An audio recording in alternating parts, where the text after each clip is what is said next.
Ganun lang yan.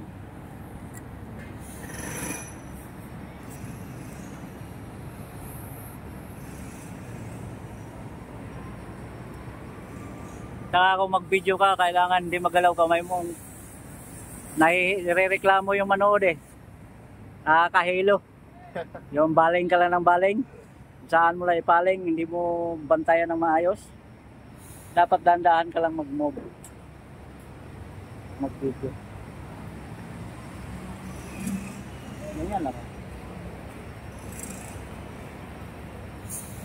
Ganun lang pag-video. Pero kung katulad ng iba na mabilis pa sa alas 4 magpaling, sabi ng viewers, hindi ako nahilo dyan sa mga picture mo, nahilo ako sa kakabaling mo.